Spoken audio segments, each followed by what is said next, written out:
Rieccoci di nuovo, edizione straordinaria, 5:29 minuti e 52 secondi per la precisione, quindi riparte come ogni pomeriggio la nostra edizione straordinaria per tenervi informati e aggiornati sulla situazione dell'emergenza coronavirus fino alle 18:30, poi i nostri telegiornali del Veneto, di Venezia, di Treviso e poi dalle 20 alle 21 l'ultima parte dell'edizione straordinaria con gli ultimi aggiornamenti. Come sempre per chi si fosse messo ora all'ascolto della nostra edizione straordinaria ribadiamo quelli che sono i dati del bollettino del mattino che necessariamente cambieranno fra un'ora circa, ma danno già il quadro un po' della situazione almeno della prima parte della giornata, con quei 7.497 casi positivi in Veneto, più 295 rispetto a ieri sera, e 18.895 soggetti, persone in isolamento domiciliare tra positivi e contatti dei positivi.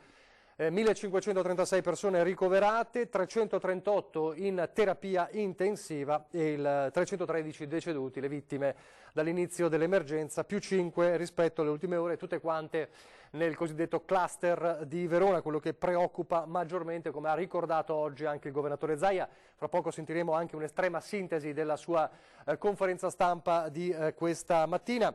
È ufficiale quella che era una proposta questa mattina, l'avevamo già anticipato, ma diventa ufficiale quello che sarà il giorno di ricordo delle vittime del coronavirus, con i sindaci d'Italia che il 31 marzo, questa è una proposta che è stata accettata dell'ANCI nazionale, i sindaci d'Italia ricorderanno le vittime del coronavirus con alle 12 le bandiere a mezz'asta e un minuto di silenzio che verrà osservato. Tutti i sindaci d'Italia si fermeranno un minuto il 31 marzo alle 12, prima cittadini della penisola con indosso la fascia tricolore saranno davanti ai propri municipi, in silenzio e con le bandiere esposte a mezz'asta in segno di lutto e in segno di solidarietà con tutte le comunità che stanno pagando il prezzo più alto. Questa saluto il prossimo ospite su Skype, adesso ve lo presento. Questa è la decisione dell'ANCI Veneto, che sembra quasi, dell'ANCI nazionale, scusate, che sembra quasi una risposta anche immediata a quello che era stato l'appello dello stesso governatore Zaia, lo ricorderete 2 sere fa in diretta Skype proprio con noi nel telegiornale di Treviso, che aveva detto ci vorrebbe insomma un giorno per commemorare, una data per commemorare i morti di quella che è appunto davvero una guerra. È una guerra sul fronte delle vittime, è una guerra anche sul fronte economico. Allora abbiamo visto tante sfaccettature della crisi a cui sta portando e ha già portato il coronavirus, il turismo, il commercio, i trasporti, insomma una serie infinita di elementi e di facce di questa crisi. C'è anche un altro elemento, e con questo cerchiamo di fare un focus, quello del mercato immobiliare, e lo facciamo con il nostro ospite che è Lucio D'Ambrosi. Buon pomeriggio.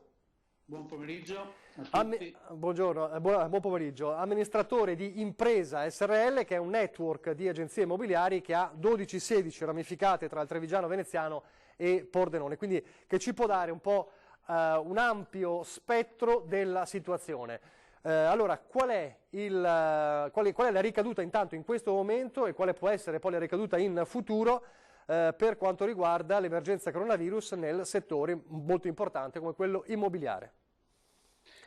Beh, allora, intanto, come tutti, siamo tutti a casa. Ho un po' un ritorno, ma forse ok.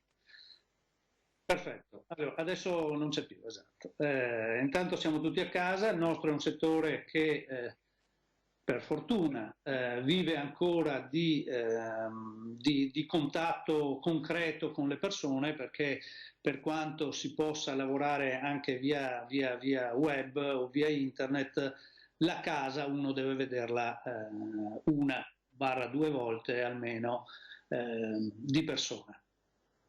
È ovvio che questa immobilità comporta che non possono essere fatte le visite, e quindi tutto quello che è il nostro lavoro è sostanzialmente da quel punto di vista fermo.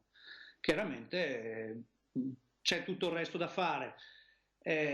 Com'è la situazione per il mercato immobiliare? come per tutti gli altri settori, subirà pesantemente ovviamente questa situazione. Ieri mi sono guardato 1 ora e 20 di rapporto di Nomisma e le previsioni sono per tutti i settori, non solo per il settore immobiliare, ma qua io sono per parlare dell'immobiliare, sono chiaramente molto negative.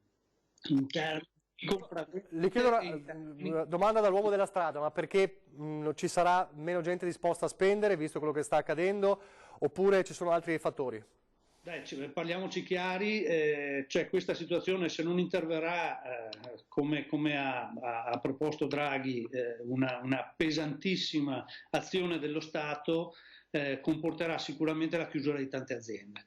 Comportando la chiusura di tante aziende ci saranno tante persone che restano a casa e quindi la domanda di casa ovviamente diminuirà, l'offerta probabilmente aumenterà e quindi di conseguenza i prezzi diminuiranno. È chiaro che la cosa più triste è che ci saranno persone che hanno mutui in corso e ci saranno sofferenze per le banche, cioè è tutto coinvolto, è tutto coinvolto. Il nostro è un settore che sicuramente mette in moto un'economia, ma è un settore che risente anche dell'economia, come tutti. Per quanto riguarda i lavoratori delle imprese, delle agenzie immobiliari, no? Com'è la situazione? Perché poi c'è anche tutta la ricaduta delle persone che devono star ferme. Anche sul nostro. Guardi, vorrei dire che è un film già visto, in realtà questo non è un film, è un colossal. Il film già visto è quello del 2008 e dal 2008 al 2014 da 80.000 agenzie in Italia sono diventate 24.000. È un settore che coinvolge anche questo centinaia di migliaia di persone. Da 80.000 a 24.000, scusi, in quanti anni? In 5-6 anni. E quindi sicuramente l'effetto anche nel nostro settore sarà pesante. Chiaro che come in tutti i settori bisogna mettere in moto qualche azione e fare quello che serve fare per uscirne bene e non con le ossa rotte. Sicuramente comunque anche il nostro settore risentirà pesantemente. Mi ha già un po' in parte anticipato, però volevo chiederle, adesso arriva questa emergenza in un momento in cui il mercato immobiliare com'era? Si stava riprendendo? Il mercato immobiliare andava abbastanza bene. Attenzione che l'emergenza è solo l'effetto finale di qualcosa che stava già succedendo comunque a livello economico. Perché contrasti fra Cina, Stati Uniti, è stato molto interessante vedersi questo filmato di Nomisma. La domanda era... Cioè, questa emergenza arriva in un momento in cui il mercato si stava riprendendo, stava già... Rispondeva abbastanza bene, diciamo che negli ultimi 2 o 3 anni le banche hanno sicuramente erogato molto e naturalmente l'erogazione delle banche ha messo in moto dal piccolo al medio al grande, ha messo in moto le compravendite. Un'altra cosa che può essere interessante, ma magari anticipo una sua domanda, è quello che succederà nel mercato degli affitti. Questo è un altro settore. Ecco, su questo qual è lo scenario? Mi ha bruciato la domanda. Lo scenario è multiforme. Diciamo che c'è stato negli ultimi anni un ritorno all'investimento immobiliare perché l'affitto breve o l'affitto turistico dava ottimi risultati. È evidente che il 90% del mercato del turistico oggi è fermo e non è che ci siano anche lì previsioni di ritorno a una normalità, per cui ci sarà probabilmente una contrazione negli investimenti nell'immobiliare per poi mettere in affitto l'immobile, ma dall'altra parte ci sarà un'apertura da parte di chi finora ha affittato nel turistico per tornare ad affittare con l'affitto tradizionale, quindi 3-5 piuttosto che 4+4 anni. Questo potrebbe essere almeno questo un effetto positivo, perché oggettivamente c'era un'enorme domanda di affitti e una scarsissima offerta. Almeno in questo senso può esserci un un buon effetto, diciamo così, cerchiamo il dritto della medaglia. Certo, cerchiamo un po' di ottimismo. Le faccio le ultime due domande. Allora, lei cosa si sente di dire? Prima fascia a coloro che devono vendere o mettere in affitto la casa, cioè alla prima parte della barricata del vostro lavoro, cioè quelli che devono vendere o affittare, cosa devono fare, insomma, cosa devono aspettarsi? Allora, devono aspettarsi sicuramente dei tempi più lunghi, forse anche qui non tutto il male viene per nuocere, nel senso che bisogna essere più realistici del re, diciamo, e quindi molto spesso l'invenduto era dovuto a aspettative troppo elevate, anche prima. Oggi bisogna rendersi conto che in questo momento in cui potremmo addirittura subire un ribasso dei prezzi, è bene essere più elastici per quanto riguarda la valutazione e soprattutto affidarsi a chi questo lavoro lo sa fare e l'ha dimostrato sul campo, perché se abbiamo aperto 12 agenzie l'abbiamo fatto dal 2012, cioè l'anno peggiore dell'economia e del settore immobiliare, quindi vuol dire che ci sappiamo anche fare. Questo è sempre importante per non affidarsi, insomma, a chi questo mestiere magari non lo sa fare bene. L'altra cosa, a chi invece deve acquistare oppure deve prendere in affitto una casa, che scenario si trova davanti? Cosa dice? Allora, naturalmente basta guardare la televisione ed è tutto pieno di soloni e di previsioni di tutti i tipi. L'offerta probabilmente aumenterà, ma io faccio parte dei soloni in questo momento, cioè non ho la sfera magica come non ce l'ha nessuno. Oggi ci troviamo con le richieste di persone più concrete, sicuramente persone che stanno concretamente cercando di cambiare casa o di comprare casa, mentre magari prima c'era anche qualcuno che così curiosava un pochino. Forse questa situazione porterà più concretezza sia negli uni che negli altri. Quindi insomma da questa emergenza potrebbe venire fuori comunque una svolta in ogni caso, al di là della situazione grave. Sappiamo bene cosa vuol dire crisi, no? Certo. Dalla crisi viene sempre fuori qualcosa di positivo. È chiaro che quello che dispiace è che molte persone soffriranno, quello certo, sì. Certo. Noi stessi oggi stiamo investendo in tecnologia per tante cose che potranno favorire sia gli uni che gli altri, sia gli acquirenti che i venditori. Per esempio il fatto che il venditore o chi ci affida la casa potrà controllare ogni giorno da casa tutte le azioni che fa l'agenzia, collegandosi in internet. Questo è importante. Vede, da una crisi, da una situazione di questo genere ci si inventa qualcosa di positivo sicuramente. Benissimo, grazie a Lucio D'Ambrosio che ci ha dato questo spaccato, peraltro con mille facce diverse della situazione. Grazie, grazie davvero e buon lavoro. Grazie. Grazie. Buonasera.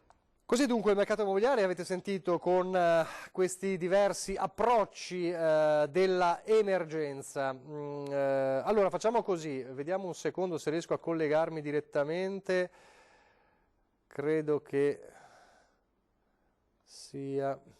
Sto cercando, vabbè, lo facciamo dopo. Allora vediamo subito una sintesi estrema delle parole di questa mattina del governatore Luca Zaia. Ha detto tante cose, ha parlato di nuovo delle ordinanze, ha parlato della cosiddetta diatriba sulla sospensione della privacy, ha parlato anche del farmaco antimalarico per il quale c'è l'ok e la somministrazione, insomma tante novità. Sentite la sintesi di quello che ha detto stamattina. La situazione è una situazione per noi ancora preoccupante. Ci avviciniamo fra l'altro al fine settimana, le ordinanze che ho fatto restano vigenti, non le facciamo per la passione e per la voglia di essere sadici, ma le facciamo perché siamo estremamente convinti che questo regime di isolamento volontario, indotto, che abbiamo chiesto ai cittadini, stia dando comunque dei risultati. Vi posso garantire che rispetto al modello abbiamo 3 giorni di ritardo e questi li abbiamo ottenuti solo perché i veneti si sono messi d'impegno. Non sto dicendo che abbiamo finito l'emergenza, vi sto dicendo che abbiamo 3 giorni di ritardo, il che vuol dire che se per farlo capire ai veneti. Se noi dichiarassimo che questo fine settimana si fa festa in tutte le piazze del Veneto, noi fra una settimana, 10 giorni, abbiamo il collasso della sanità del Veneto, perché tutti si contagerebbero. Quindi abbiamo ben chiaro che dietro l'angolo c'è il nemico, cerchiamo di non superarlo mai quell'angolo. E quindi vi chiedo ancora, cari veneti e care venete, qualcuno dice ma non ci sono solo veneti e veneti, tutti quelli che sono in Veneto sono veneti e venete, che siano bianchi, rossi, arancioni, a noi non interessa niente, sono tutti veneti e venete. Cari cittadini del Veneto e cittadine, vi prego veramente di cuore di restare a casa. Io ho qualche cittadino, soprattutto ragazzi e ragazze, che mi dicono ma ancora quanto devo restare dentro a casa? Non ce la faccio più. Più di qualcuno mi dice facci uscire perché stiamo ingrassando. È un problema che abbiamo tutti, però è pur vero che si dimagrisce solo su un posto, stesi in terapia intensiva.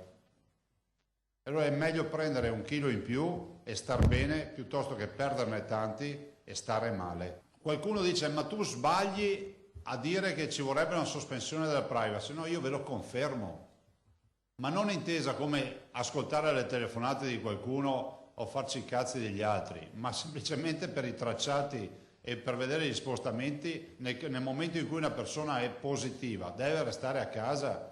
Noi non dobbiamo avere la certezza che non si muove da casa. A questo servono i tracciati. Abbiamo la possibilità di mutuare esperienze israeliane che ci hanno offerto, e ringrazio appunto Israele per questo, però è pur vero che in questo paese ci vuole anche il coraggio di fare un salto in più. È veramente il mio appello al governo che si adottino le intelligenze artificiali. Abbiamo droni che sono in grado di vedere e leggere la temperatura corporea della gente che gira per strada. Sarà fantascienza, è semplicemente un termometro usato in maniera diversa. È un termoscanner, no? Abbiamo la necessità di capire se nei flussi c'è qualcuno che è ammalato, perché lo possiamo intercettare, lo possiamo testare e possiamo capire tante cose, anche eventualmente predisporre un isolamento fiduciario.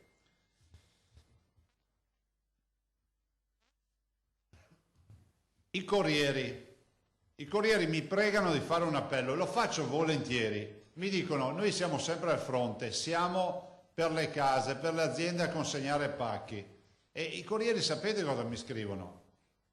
Magari in questo momento evitate di comprare cazzate, la custodia del telefonino, le monate varie, perché comunque è un'ulteriore necessità di andare, sto parlando dei corrieri, gli spedizionieri, dicono che ancora hanno molti pacchi di micro monate che portano per le famiglie e per le aziende. Dico, è un inutile rischio a nostro carico e anche a carico delle famiglie che ricevono questi pacchi, che comunque voglio ricordarvi che per le direttive sanitarie il virus vive per alcune ore sulle superfici non biologiche, per cui comunque vanno disinfettate, le superfici vanno trattate, e quindi evitate in questa maniera di fare. Capisco che siamo tutti a casa e magari l'acquisto online è una forma anche questa di antistress, però evitiamo. I tamponi che noi abbiamo fatto sono 83.025.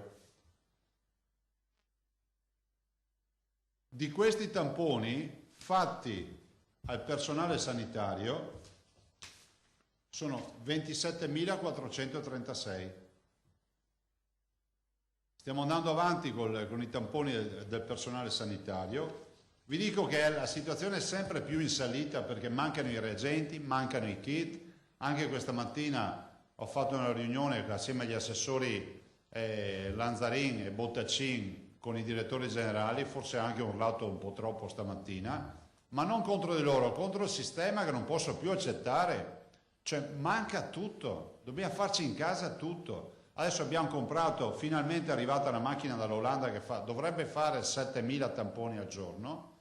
Speriamo di poterne concludere un altro affare e portarne a casa un'altra che installeremo a Verona, l'azienda ospedaliera di Verona, perché il nostro target è fare 20.000 tamponi al giorno e continuiamo a perseguire questo target. Ovvio è che oggi abbiamo la difficoltà della mancanza di tutto sul mercato. Sapete che abbiamo avuto la disponibilità di quel migliaio di dipendenti da assumere. Ne abbiamo già contrattualizzati 564, si continua ad andare avanti, 123 sono medici, dopo vediamo la tabella, 239 sono infermieri e 156 sono OS. Ovvio che stiamo semplicemente portando avanti i contratti, quindi domani saranno di più, stiamo andando avanti verso questa dimensione. La prossima settimana sarà una settimana impegnativa. Siamo fortemente preoccupati per quello che sta accadendo a Verona.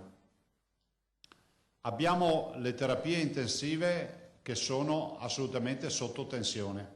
Stiamo allestendo ancora postazioni. Avete visto che la scelta su Villafranca, che sembrava così un vezzo comunicativo, è diventata una realtà, cioè abbiamo svuotato un ospedale per portarci il Covid. Avete visto che stiamo attrezzando Marzana. Avete visto che stiamo continuando a allestire terapie intensive e semi-intensive a Borgo Trento e a Borgo Roma. E sostanzialmente oggi il pensiero più importante che abbiamo è nel veronese. Nel veronese perché molto probabilmente si porta dietro la contiguità con la provincia di Brescia, nel veronese perché oggi è la realtà che ricovera più pazienti al giorno e soprattutto non lo ricovera purtroppo solo nelle malattie infettive, ma ci arrivano anche in terapia intensiva. Ultimo aspetto, oggi abbiamo fatto un punto della situazione per le case di riposo e i dispositivi. Dopo vi lascio all'assessore Lanzarin per una specifica. I dispositivi noi li inviamo alle direzioni generali delle ULSS. Abbiamo oggi del magazzino, quindi siamo in grado di inviare. So che gli operatori delle case di riposo, ma non solo, anche delle ULSS, sono in difficoltà. Anche questa mattina ho parlato con degli operatori delle terapie intensive, mi dicono cambiamo la mascherina una volta al giorno, è poco, perché la mascherina dovrebbe avere una tenuta di 4 ore, 5 ore.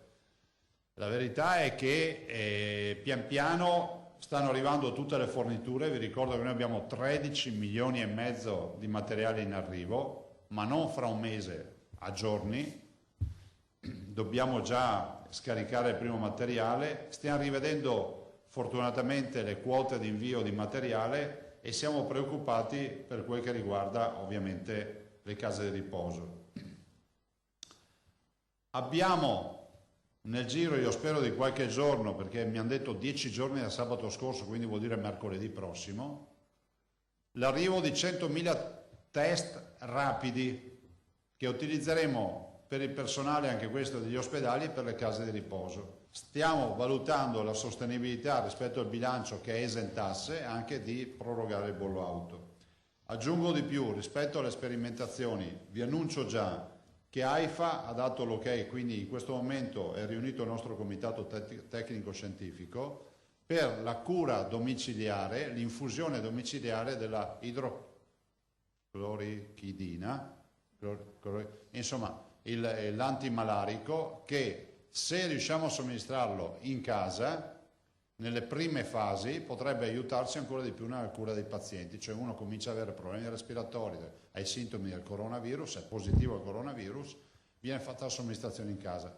Fermi tutti, adesso non vorrei che tutti chiamassero, l'AIFA lo ha deliberato ieri, adesso è in corso la riunione del comitato scientifico della Regione del Veneto, stabiliranno un protocollo, perché ci vuole un infermiere che vada in casa, un medico di base per fare l'infusione, cioè per fare l'iniezione o la flebo, quello che sarà, però capite che anche questo è un livello ancora più estremo di cura estrema per evitare che i pazienti peggiorino e vadano in terapia intensiva. Ovvio che si può fare da oggi perché AIFA lo ha autorizzato ieri.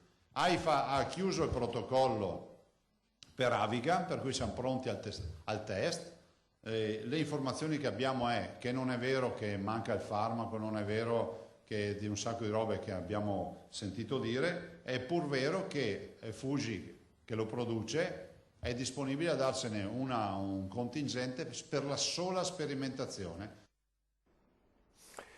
Allora così Zaia questa mattina con le importanti novità. Nel frattempo è in diretta la conferenza stampa a Roma del commissario dell'emergenza coronavirus Domenico Arcuri, ha dato i dati nazionali, fra poco avremo anche quelli regionali, dato su tutti 9.134 morti per coronavirus in Italia, più 969 nelle ultime ore ed è nell'ultima giornata, insomma, ed è l'incremento di decessi più alto dall'inizio dell'emergenza. In Italia in totale 66.414 malati di coronavirus, con un incremento di 4.400 persone malate. Sentiamo cosa sta dicendo in questo momento.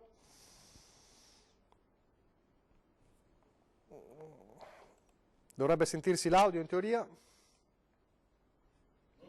ma non si sente l'audio. Va bene. Non so perché, adesso vediamo, cerco di rimettermi in collegamento. Adesso vediamo. L'audio c'è, peraltro ha parlato anche delle forniture alle regioni di mascherine, un altro elemento importante di polemica in questi giorni. Si sente? Vabbè, c'è qualche problema, adesso vediamo come risolverlo.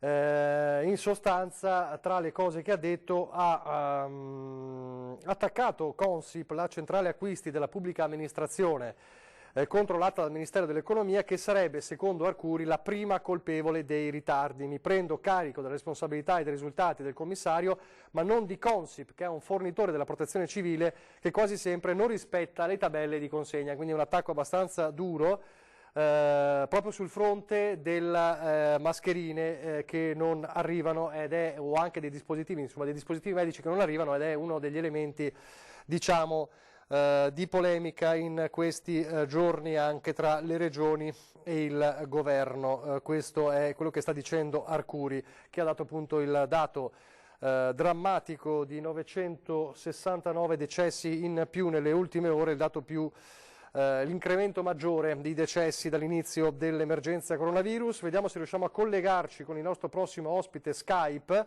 e in questo caso invece è una buona notizia pur nel dramma. Vediamo se mi risponde. Ricorderete, abbiamo raccontato in questi giorni, domenica scorsa, la disavventura di Matteo Biolzi, maître padovano, che insieme a una trentina altri di lavoratori di un albergo a Saint-Barth nelle nelle Antille francesi, stava lavorando, con lui anche altri veneti, e a causa poi delle disposizioni del governo francese erano bloccati in un'isola dove peraltro non c'era nemmeno un ospedale ma un ambulatorio, con dei casi positivi in quell'isola. Si è mossa, dopo pressioni su pressioni, appelli anche da noi, la Farnesina, sono riusciti a tornare in Italia, e allora volevo parlare con lui proprio di questo per capire come è andata a finire, insomma, come è terminata questa odissea. Peraltro un'odissea che continua sul fronte dell'emergenza, perché ovviamente è arrivato in Italia dove appunto la situazione è quella che è, ma certamente adesso è vicino ai suoi cari. E peraltro è stato anche un viaggio, da quello che sappiamo, non semplice. Vediamo se mi risponde, ma non mi risponde in questo momento. Ecco, lo vedo, ma lo sento, ma non lo vedo. Non riesco a vedere la tua... Aspetta, adesso... Eccoci qua. Vediamo se si vede. Matteo, eccolo qua. Eccolo qua, eccoci qua. Forse non avevi attivato la telecamera. Ti vedo leggermente più rilassato rispetto a domenica scorsa. Abbastanza. Ti chiedo di stare fermo però, perché trema l'immagine, non so cosa sta succedendo. Eccoci qua. Eccoci qua. Allora, tornato, adesso dove ti trovi esattamente? Adesso a casa mia, in provincia di Padova, da ieri pomeriggio. Allora, abbiamo fatto un po' riassunto in questi minuti della vostra vicenda, della tua vicenda, di quella degli altri lavoratori di questo albergo. Com'è stato il viaggio di ritorno? È stato lungo e impegnativo. Siamo partiti martedì mattina da Saint-Barth, siamo arrivati gli ultimi noi, il gruppo dei Veneti, ieri tardo pomeriggio a Venezia. Ecco, qual è stato esattamente il percorso? Abbiamo fatto in nave Saint-Barth fino a Saint-Martin, in aereo da Saint-Martin a Amsterdam, Amsterdam-Parigi in volo, Parigi-Roma, Roma-Venezia. Allora, adesso che sei a casa, come ti senti? Un po' ripensando che domenica scorsa eri dall'altro capo del mondo in situazione drammatica. Devo ancora rendermene conto, dire la verità, perché è stato tutto veloce, rapido e grazie a tutti siamo riusciti a tornare. Mi ricordi quanti sono i veneti che insomma si trovavano con te? 4 veneti, e ieri sono rientrati tutti, e più altri 30 ragazzi da varie parti d'Italia. Ecco, adesso che almeno quella emergenza, anche se l'emergenza non è finita, ma quella situazione è finita, insomma, come lo vedi i prossimi mesi? Insomma, c'è più ottimismo, anche se la situazione è drammatica, anche per un settore come il tuo di lavoro non certo semplice e molto colpito dalla crisi, dall'emergenza. Dire la verità, l'importante in questo momento è che passi realmente tutto quello che sta succedendo. Il nostro settore sinceramente sarà il più colpito, soprattutto per quest'anno, e ho paura che per molti di noi sarà difficile poter trovare un posto di lavoro, soprattutto gli stagionali. Però l'importante è che si trovi una soluzione a quello che sta succedendo, perché il resto poi conta relativamente al momento. Cosa ne pensi anche, visto che tu hai viaggiato un po' per tutta Europa e non solo, di quello che sta succedendo in Europa rispetto all'Italia? Allora, devo dirti la verità, noi in Italia l'abbiamo presa molto più seriamente rispetto in Europa. In questi giorni me ne sono reso conto che volando in 3 stati differenti e i controlli che abbiamo noi non ci sono da nessuna parte. Né in Olanda né in Francia vengono attivati questi tipi di controlli come abbiamo noi, come lo scanner termale, come controllare se stai bene fisicamente, se c'è qualche problema.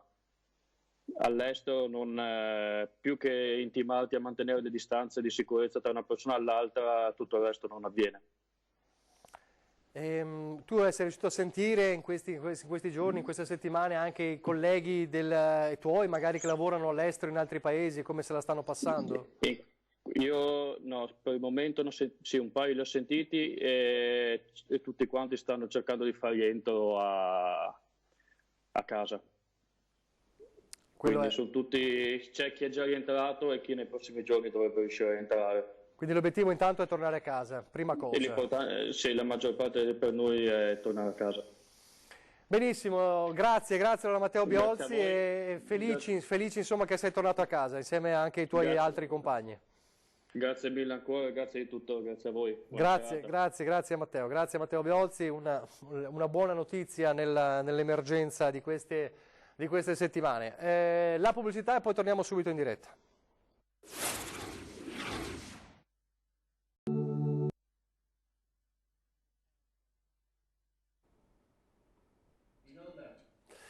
Rieccoci in diretta a 6:18:05, allora ripartiamo di nuovo, allora siamo in collegamento con il Ministro per i rapporti con il Parlamento Federico D'Incà, buonasera.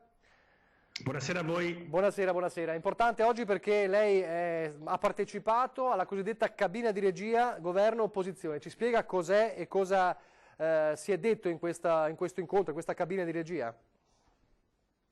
Ho organizzato questo incontro su mandato del Presidente Conte con le opposizioni, in modo tale da poter condividere con loro un percorso, capire anche le loro richieste per il bene del nostro Paese e trovare delle soluzioni ulteriori che potranno essere inserite all'interno dei decreti che sono oggi in conversione o altrimenti nel decreto prossimi, che sono sempre quelli economici, in particolare quello di aprile, dove prevediamo di poter inserire all'interno dell'economia del nostro Paese altri 25 miliardi di euro, se non addirittura di più, arrivando fino a 30-35, per cui è un momento di grande secondo me unità nei confronti del Paese, e devo ringraziare le opposizioni perché hanno voluto dare suggerimenti importanti e diciamo in qualche maniera dimostrare che questo Paese ha una grande capacità di essere unito e quindi di convergere su delle situazioni comuni. Poi chiaramente è il primo passaggio, ma se il sole si vede dal mattino credo che possa essere una bella giornata.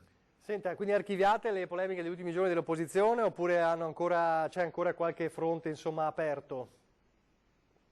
Lo vedremo nei prossimi giorni. Chiaramente noi abbiamo teso la mano come governo, come maggioranza, perché il Paese ne ha bisogno di sentire insomma un'unità a livello politico, e poi insomma vedremo anche nel prossimo incontro che si farà sempre con Salvini, Meloni, Tajani, il Presidente Conte, credo nella metà nel quale chiuderemo questa fase di verifica e di costruzione anche delle nuove norme che verranno inserite all'interno del prossimo decreto. Ripeto, noi abbiamo teso la mano perché credo che sia il momento questo dell'unità del nostro Paese, cercare di dimostrarlo ai cittadini, sempre con la massima disponibilità e pazienza che ha contraddistinto il governo Conte.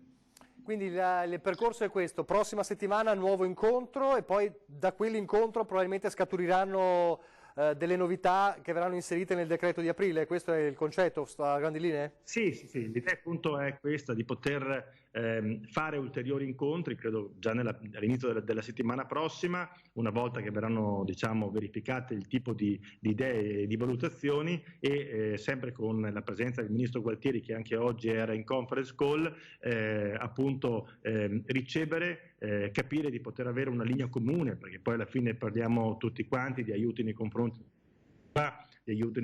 delle imprese del nostro Paese, di far sì che il motore economico si mantenga sempre acceso anche in mezzo a mille difficoltà, e una volta che finalmente quando riusciremo ad uscire da questo incubo del coronavirus possiamo ripartire sotto il profilo economico in maniera molto forte, e quindi insomma anche prima di tanti altri paesi europei e del mondo.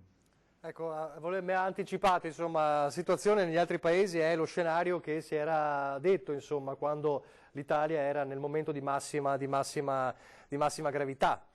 Addirittura il Premier positivo, insomma, il lockdown che è arrivato anche in Inghilterra dopo l'ipotesi dell'immunità di gregge. Io credo che alla fine quello che abbiamo noi intrapreso come Paese, seppur difficile perché è un percorso che limita le libertà individuali, sia l'unico percorso possibile. Il governo italiano, insomma, ha fatto da apripista nel mondo occidentale ad una restrizione delle libertà per il bene di tutti, e gli altri li hanno copiate, dalle chiusure delle scuole al lockdown, il cosiddetto chiusura di tutto, per poter, insomma, in qualche maniera limitare i contagi tra la popolazione e arrivare presto a poter sconfiggere questo virus. I dati di oggi chiaramente non sono positivi, ci sono ancora chiaramente troppe persone che hanno perso la vita.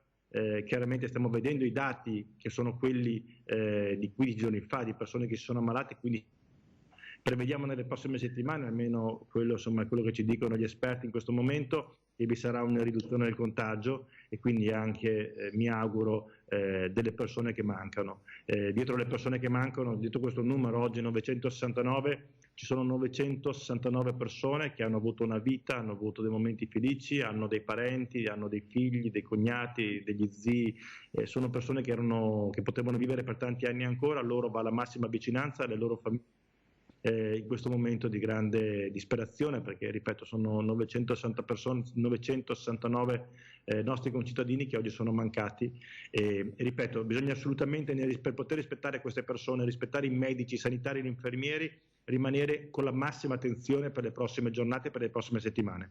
Vittime che peraltro appunto verranno ricordate, insomma, la divisione di ANCI nazionale con tutti i sindaci che il 31 marzo ricorderanno le vittime di coronavirus con una bandiera a mezz'asta, un minuto di silenzio in tutti i comuni alle 12, con un minuto di silenzio, insomma è anche un segnale importante.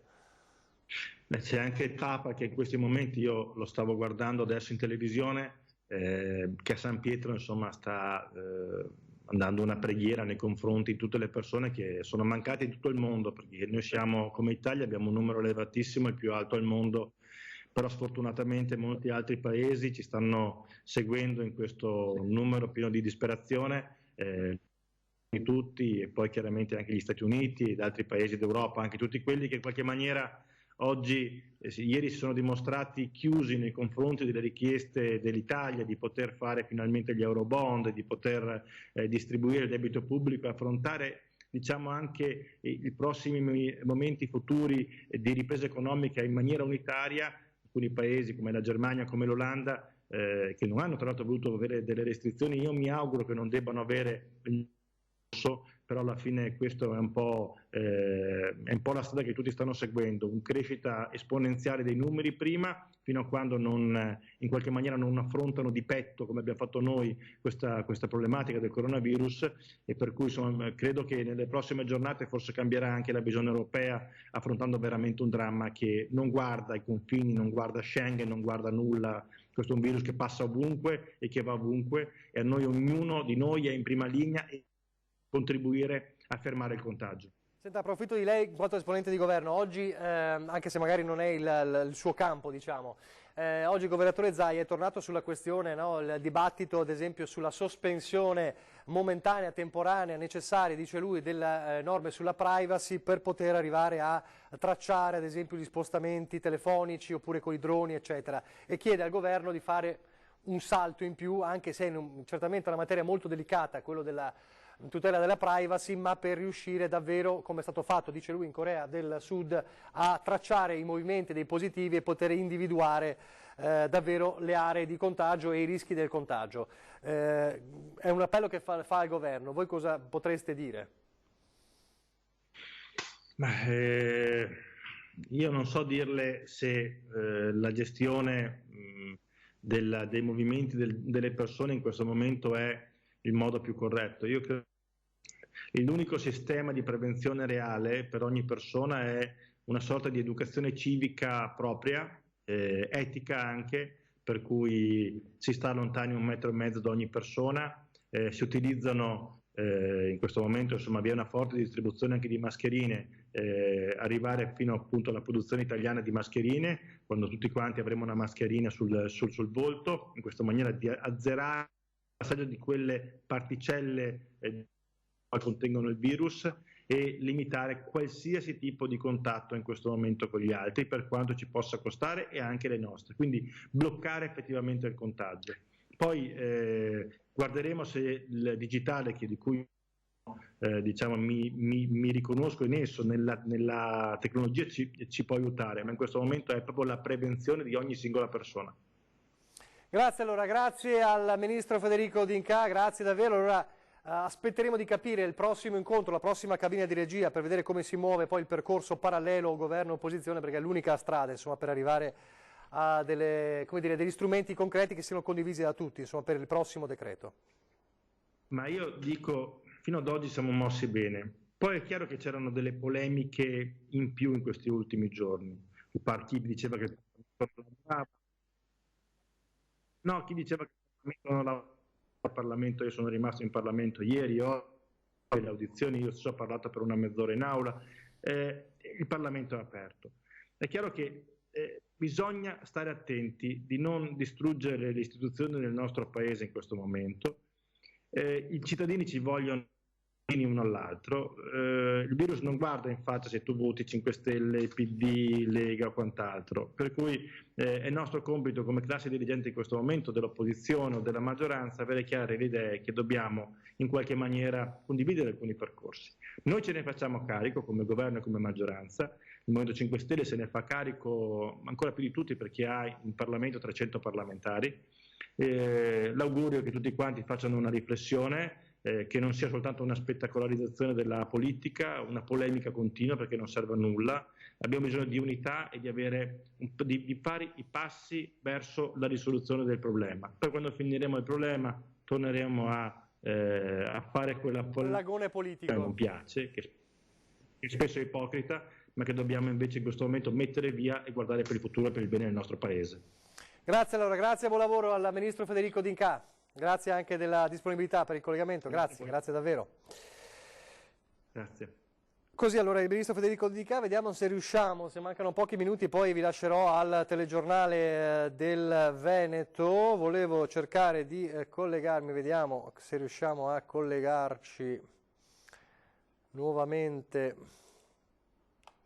Avete sentito, insomma, la cabina di regia è questo percorso per poter osservare, poter come dire, avere quegli emendamenti, quelle verifiche, quelle proposte da inserire nel prossimo decreto e ovviamente non sono poche le richieste da parte dei territori. Vediamo se riusciamo a collegarci di qua. Riusciamo a sentire? Chiedo alla regia. No. Va bene, niente, allora facciamo così, allora mancano pochi minuti, vediamo se riusciamo a ripristinare quel collegamento perché avrei voluto vedere appunto proprio un passaggio di quel momento importante. Allora, torniamo all'emergenza coronavirus nel suo, diciamo, nel suo aspetto economico. L'aspetto economico, allora, una cosa importante è quello che ha ribadito questa mattina in diretta Skype il presidente di Federalberghi Veneto, Marco Michielli. Il problema è quello degli alberghi, ovviamente il turismo che soffre più di tutti la situazione, in particolare gli alberghi del litorale. Allora, l'ipotesi sul banco è anche quella, cioè di chiudere, di non aprire gli alberghi, ma di riaprire definitivamente e comunque come direttamente nel 2021, perché la stagione ormai è compromessa. Sentiamo Michielli questa mattina in diretta Skype. Il problema sanitario veneto italiano non è risolto, quindi abbiamo perso la Pasqua, abbiamo perso il mese di maggio e buona parte del mese di giugno. Il panorama che ci si presenta davanti è apriremo forse a agosto, apriremo con la clientela solo italiana, perché il rischio che a noi a nostra volta chiudiamo i confini è serio, perché è inutile che usciamo noi con enormi sacrifici dal virus e poi rischiamo di rimportarcelo via ospiti eventuali delle strutture alberghiere, dei villaggi, vacanze, eccetera. E quindi solo la clientela italiana, ma io mi domando anche gli italiani che per le spiagge, per esempio, rappresentano, per le spiagge il lago di Garda rappresentano percentuali del 40%, non oltre. Ecco, questi italiani quanti soldi avranno in tasca a agosto e settembre? Il pensiero però, se mi consente, principale in questo momento, stiamo lavorando cercando di coinvolgere anche i sindacati, è quello dei dipendenti stagionali. Quella dei dipendenti stagionali è una categoria di lavoratori che, con mio grande disappunto, vedo sempre considerata dalla politica come una categoria di serie B, non dalla politica regionale, devo dire, perché l'assessore Donazzan sta rispondendo ed è preoccupata come e quanto noi per questa situazione, ma dalla politica nazionale, come se lo stagionale fosse appunto un dipendente di serie B. I nostri stagionali è gente che vive dello stipendio che prende nei 4 mesi, se non prenderà questo stipendio, ripeto, 500.000 in tutta Italia, ma almeno 80.000 nel solo Veneto. Non è ancora presa nessuna decisione, però l'orientamento va verso la chiusura, la non apertura quantomeno di moltissime strutture. Avete sentito, insomma, parole molto molto pesanti, soprattutto per una stagione, abbiamo detto, compromessa quasi definitivamente, quella delle spiagge, insomma, del litorale, già colpito dalla devastazione delle mareggiate durante il periodo dell'acqua granda. Un momento di sorriso, i vostri andrà tutto bene. Ciao a tutti, andrà tutto bene!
Allora siamo praticamente in chiusura, vi lascio a pochissimi istanti di pubblicità e poi ci sarà il telegiornale del Veneto, a seguire il telegiornale di Venezia e poi di Treviso. Poi dalle 20 alle 21, sempre con Anna De Roberto, l'ultima parte della nostra edizione straordinaria con altri collegamenti e nuovi aggiornamenti. Siamo in attesa peraltro di quello che è il bollettino serale che probabilmente Cristian Arboit nel telegiornale del Veneto vi darà. I numeri, quelli nazionali, sono drammatici e vedremo di capire se sarà così anche per la nostra regione. Davvero tutto, pochi istanti e poi il telegiornale del Veneto.